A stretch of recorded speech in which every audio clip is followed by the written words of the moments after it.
नमस्कार दोस्तों, आप सभी का स्वागत है short hand house 2.0 YouTube channel पर।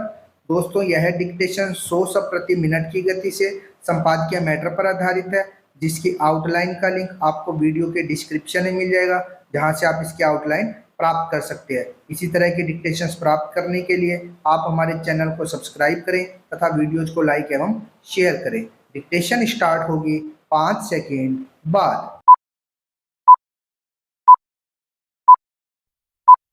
स्टार्ट। पिछले दिनों देश के अलग अलग राज्यों में रेलवे ट्रैक पर भारी वस्तु रखकर ट्रेनों को डीरेल करने की कोशिशों ने भारत सरकार के लिए एक नया सिरदर्द उत्पन्न कर दिया है। ये न केवल सार्वजनिक संपत्ति को नुकसान पहुंचाने वाले मामले हैं, बल्कि इससे रेल यात्रा को लेकर लोगों में अविश्वास भी पैदा होता है। आंदोलनों में सार्वजनिक संपत्ति को नुकसान पहुंचाया जाता है।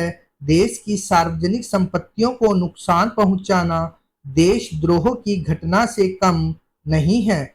इस तरह का कृत्य करने वालों के खिलाफ कानून तो मौजूद है, लेकिन ऐसी घटनाओं को देखकर यही प्रतीत होता है कि इन कानूनों का भय ही नहीं है। लोक संपत्ति नुकसान निवारण अधिनियम 1984 के अनुसार यदि कोई व्यक्ति किसी भी सार्वजनिक संपत्ति को दुर्भावनापूर्ण कृत्य से नुकसान पहुंचाता है तो उसे 5 साल तक जेल अथवा जुर्माना या दोनों सजा से दंडित किया जा सकता है। हालांकि सुप्रीम कोर्ट ने कई अवसरों पर इस कानून को अपर्याप्त करार दिया है।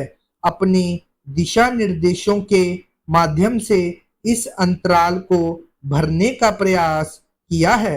वर्ष 2007 में सार्वजनिक और निजी संपत्तियों को बड़े पैमाने पर नुकसान पहुंचाने के चलते सुप्रीम कोर्ट ने स्वतः संज्ञान लेते हुए पूर्व जस्टिस के टी थॉमस और वरिष्ठ अधिवक्ता फली नरीमन की अध्यक्षता में 2 समितियों का गठन किया था।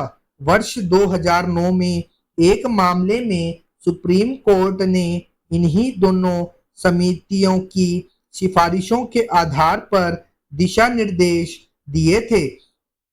सुप्रीम कोर्ट ने एक बात यह भी कही थी कि धरना प्रदर्शन से सार्वजनिक संपत्ति को नुकसान पहुंचाने का आरोप तय करते हुए संपत्ति में आई विकृति में सुधार करने के लिए क्षतिपूर्ति शुल्क लिया जाएगा।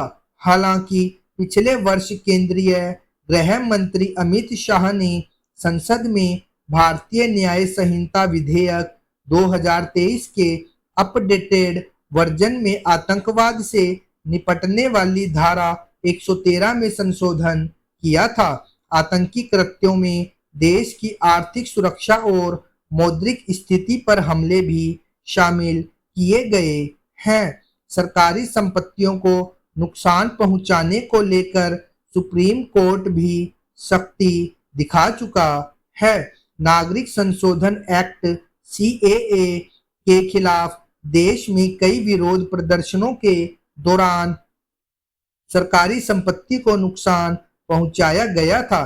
तब सुप्रीम कोर्ट ने स्पष्ट किया था कि शांतिपूर्ण प्रदर्शन का अधिकार दिया जा सकता है, लेकिन सरकारी संपत्ति को नुकसान पहुंचाने का अधिकार किसी को नहीं है।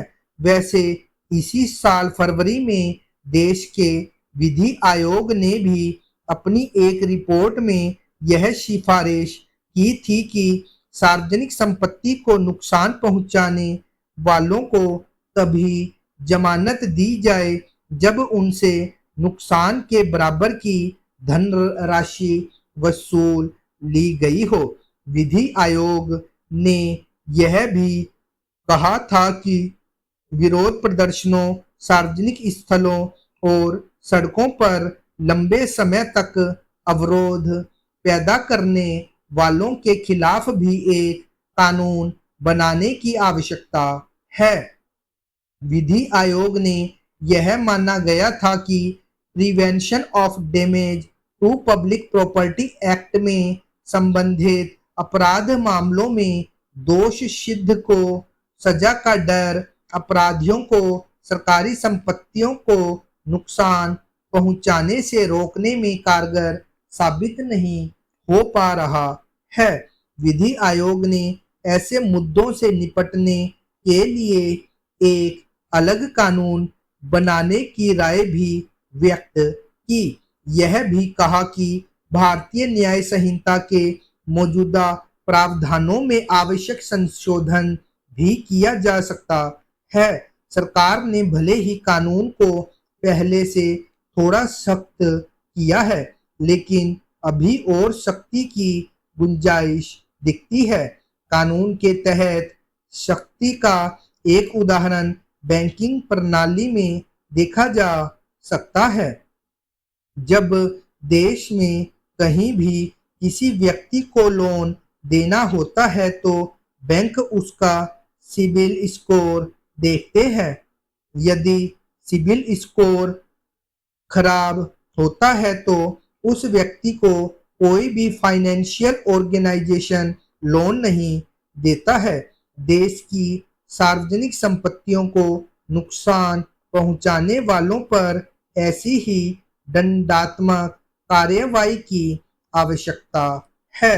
जो व्यक्ति देश की सार्वजनिक संपत्ति को नुकसान पहुंचा रहे हैं, उन्हें सभी सरकारी सुविधाओं से वंचित कर दिया जाए। न उन्हें कोई बैंक लोन दे, न उन्हें मुफ्त राशन मिले, न ही उन्हें कोई पेंशन मिले और न स्कॉलरशिप। उन्हें वोट देने के अधिकार से भी वंचित किया जाए। यह व्यवस्था उनके पूरे परिवार पर लागू की जाए। बैंकिंग प्रणाली में किसी भी व्यक्ति का मात्र पैन नंबर डालकर उसका सिबिल स्कोर देखा जा सकता है। सिबिल खराब होने पर कोई भी बैंक या वित्तीय संस्थान उस व्यक्ति को ऋण नहीं देता। इस कारण से जितने भी ऋण लेने वाले हैं वे चाहते हैं कि समय पर ऋण का भुगतान करें एवं डिफाल्टर नहीं हो। इसी कारण पिछले कुछ वर्षों से बैंकों की वित्तीय स्थिति में भी सुधार आया है। सार्वजनिक संपत्तियों को नुकसान पहुंचाने वाले अपराधियों के डेटा को भी पैन कार्ड या आधार नंबर या अन्य आधारभूत सूचनाओं से जोड़ा जाना चाहिए। यह डेटा ऑनलाइन उपलब्ध होना चाहिए। अपराधी का पैन नंबर या आधार कार्ड नंबर डालते ही यह पता चल जाए कि उसने देश की सार्वजनिक संपत्ति को नुकसान पहुंचाया है। यदि ऐसा कानून भारत सरकार बनाती है तो यह एक क्रांतिकारी कदम होगा।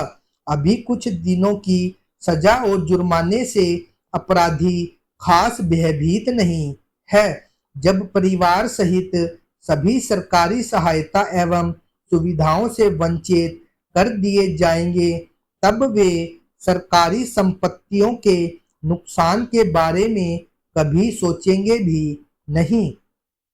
सरकारी संपत्तियां देश के नागरिकों से मिले टैक्स से बनती है। इनको बचाना जरूरी है। यह समय की मांग है कि इनको बचाने के लिए भारत सरकार और सख्त कदम उठाए। इससे लोगों में एक नया विश्वास पैदा होगा। स्टॉप।